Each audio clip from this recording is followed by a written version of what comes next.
ನಮ್ಮ ಪಾರ್ಟಿಯಲ್ಲೂ ಅಡ್ಜಸ್ಟ್ಮೆಂಟ್ ಗಿರಾಕಿಗಳು ಇದ್ದಾರೆ. ರಾತ್ರಿ ಖರ್ಗೆ ಮನೆಯಲ್ಲಿ ಇರ್ತಾರೆ, ಬೆಳಗ್ಗೆ ಬಂದು ಬೋಲೋ ಭಾರತ್ ಮಾತಾ ಕಿ ಜೈ ಅಂತಾರೆ ಅಂತ ಬಿಜೆಪಿ ಉಚ್ಚಾಟಿತ ಶಾಸಕ ಬಸನಗೌಡ ಪಾಟೀಲ್ ಯತ್ನಾಳ್ ಕಿಡಿಕಾರಿದ್ದಾರೆ. ಬಿಜೆಪಿಯಿಂದ ಉಚ್ಚಾಟನೆ ಮಾಡಿದ್ರು ಯತ್ನಾಳ್ ನಮ್ಮ ಪಕ್ಷ ಅಂದಿದ್ದಾರೆ. ಕಲಬುರಗಿಯ ಅಫಜಲಪುರ ತಾಲೂಕಿನ ಮಾಶ್ಯಾಳ ಗ್ರಾಮದಲ್ಲಿ ನಡೆದ ಕಾರ್ಯಕ್ರಮದಲ್ಲಿ ಮಾತನಾಡಿದ್ರು. ಖರ್ಗೆ ಸಾಹೇಬ್ ಆಯೇತೆ ಮಿಲ್ಕೆ ಆಯೆ ಅಂತಾರೆ.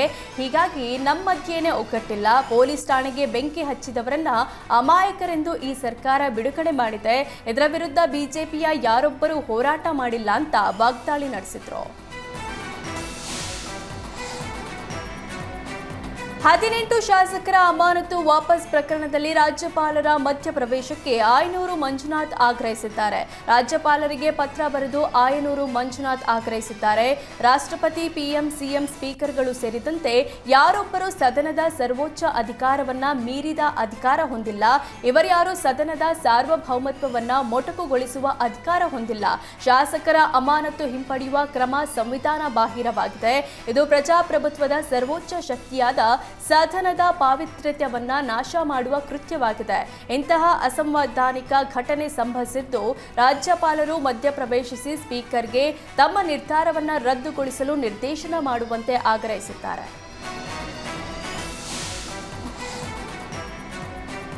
ಮಕ್ಕಳನ್ನ ಶಾಲೆಗೆ ಸೇರಿಸುವ ಮುನ್ನ ಪೋಷಕರು ಎಚ್ಚರವಾಗಿರಬೇಕು. ಯಾಕಂದ್ರೆ ರಾಜ್ಯದಲ್ಲಿ 501 ಅನಧಿಕೃತ ಶಾಲೆಗಳಿವೆ. ಸುವರ್ಣ ನ್ಯೂಸ್ ಅನಧಿಕೃತ ಶಾಲೆಗಳ ಮುಖವಾಡ ಬಯಲು ಮಾಡಿದೆ. 2025-26ನೇ ಸಾಲಿನ ಶೈಕ್ಷಣಿಕ ವರ್ಷ ಪ್ರಾರಂಭವಾಗಿದೆ. ದಾಖಲಾತಿ ಮುಗಿದ ಮೇಲೆ ಅನಧಿಕೃತ ಪಟ್ಟಿ ಬಿಡುಗಡೆಯಾಗಿದೆ. ಶಿಕ್ಷಣ ಇಲಾಖೆ ಕಾಟಾಚಾರಕ್ಕೆ ಅನಧಿಕೃತ ಶಾಲೆಗಳ ಪಟ್ಟಿ ಬಿಡುಗಡೆ ಮಾಡಿದೆ. 3 ತಿಂಗಳ ಮುನ್ನ ಅನಧಿಕೃತ ಶಾಲೆಗಳ ಮಾಹಿತಿ ನೀಡಬೇಕಿತ್ತು. ಆದರೆ ಶಿಕ್ಷಣ ಇಲಾಖೆ ಪಟ್ಟಿಗಷ್ಟೇ ಸೀಮಿತ ಮಾಡಿಕೊಂಡಿದೆ. ಕಳೆದ ವರ್ಷ 1,000ಕ್ಕೂ ಹೆಚ್ಚು ಅನಧಿಕೃತ ಶಾಲೆಗಳಿದ್ವು. ಶಿಕ್ಷಣ ಇಲಾಖೆ ಅಧಿಕಾರಿಗಳು ಕೇವಲ ಸಂಖ್ಯೆ ಬಿಟ್ಟಿದ್ದಾರೆ. ಅನಧಿಕೃತ ಶಾಲೆಗಳ ಹೆಸರು ಸಹಿತ ಬಿಡುಗಡೆ ಮಾಡಬೇಕು ಅಂತ ಪೋಷಕರ ಸಮನ್ವಯ ಸಮಿತಿಯ ಯೋಗಾನಂದ್ ಆಗ್ರಹಿಸಿದ್ದಾರೆ. ಇನ್ಮುಂದೆ ಸಾಮಾಜಿಕ ಜಾಲತಾಣದಲ್ಲಿ 10 ಮೀರಿದ್ರೆ ನಿಮ್ಮ ಅಕೌಂಟ್ ಬ್ಲಾಕ್ ಆಗುತ್ತೆ. ಬೇಕಾಬಿಟ್ಟಿ ಕಮೆಂಟ್, ಅವಹೇಳನ, ಕೋಮು ದ್ವೇಷ ಬಿತ್ತಿದ್ರೆ ಅಕೌಂಟ್ ಬಂದ್ ಆಗೋದು ಗ್ಯಾರಂಟಿ. ನಗರ ಪೊಲೀಸ್ ಆಯುಕ್ತ ಬಿ ದಯಾನಂದ್ ವಿಶೇಷ ಸೂಚನೆ ನೀಡಿದ್ದಾರೆ. ಇತ್ತೀಚೆಗೆ IPL ಮ್ಯಾಚ್ ವೇಳೆ ಚಿನ್ನಸ್ವಾಮಿ ಸ್ಟೇಡಿಯಂಗೆ ನುಗ್ಗೋದಾಗಿ ವ್ಯಕ್ತಿ ಹೇಳಿದ್ದ.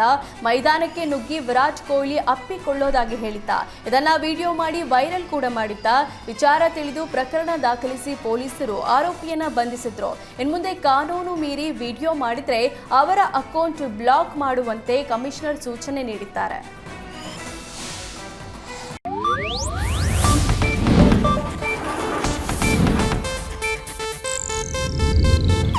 ಇದು ಏಷ್ಯಾನೆಟ್ ನ್ಯೂಸ್ ನೆಟ್ವರ್ಕ್ ಪ್ರಸ್ತುತಿ.